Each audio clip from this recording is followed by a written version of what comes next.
A big philosophy of mine is that a film needs to be treated as if it were an argumentative essay.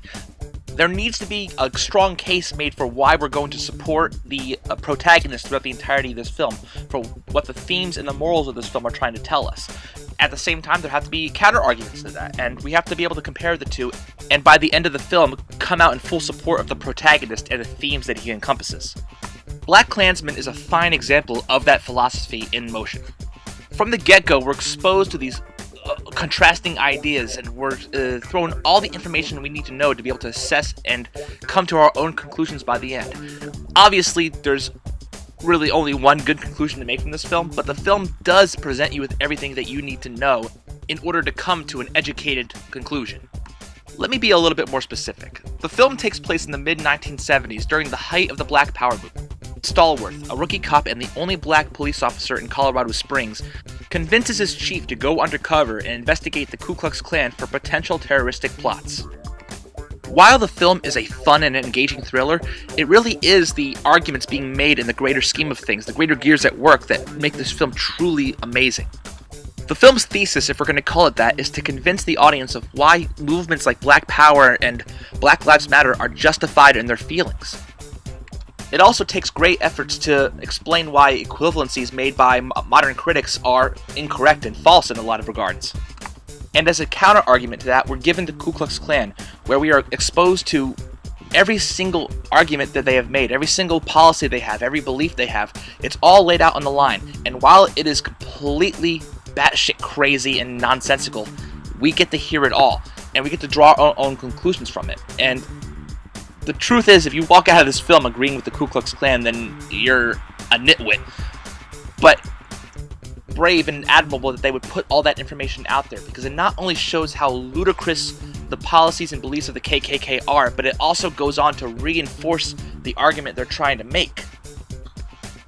But the film isn't even all that clean cut.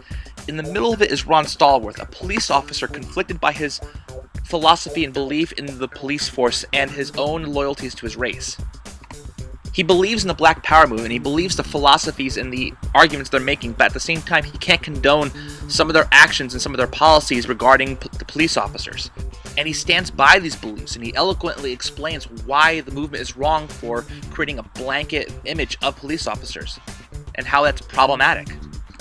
What's fascinating is that we don't necessarily get a clean ending to this film when it comes to the argument being made. We're not really clear on what end we're supposed to follow when it comes to the arguments of the Black Power movement and the arguments of Ron Stallworth in this element. Sure, yeah, we're gonna all agree that the Klan are in the complete and absolute wrong, but when it comes to the two positive arguments, it's not that clear, and it's left to us to decide what that happy medium is, if there is any, to begin with.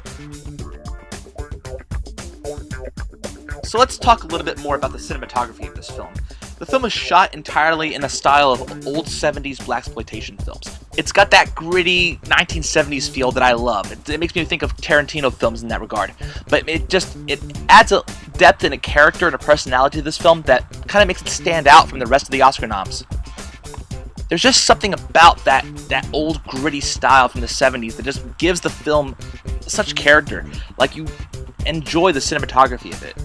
While I would say a film like Roma is on the same level as Citizen Kane or 2001: A Space Odyssey, BLACKkKLANSMAN is in its own happy niche. It's one of the films like that Tarantino or Scorsese would put out, where it caters to old-fashioned styles of film.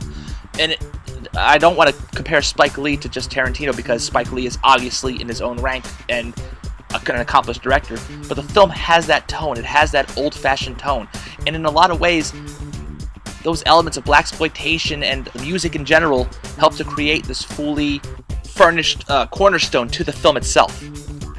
Now, not everybody's going to like this movie. There's definitely a specific group of people who are going to hate this picture, and I think we all know who we're talking about when I say that. But all in all, this film is solid. It's got thrills, it's got a lot of laughs, and best part of all, it actually makes you think. I walked out of this film actually thinking about the message it was having and how I could apply it to my own philosophy. All in all, this film deserves a shot at the Oscar. BLACKkKLANSMAN. I loved it, and I think you will too.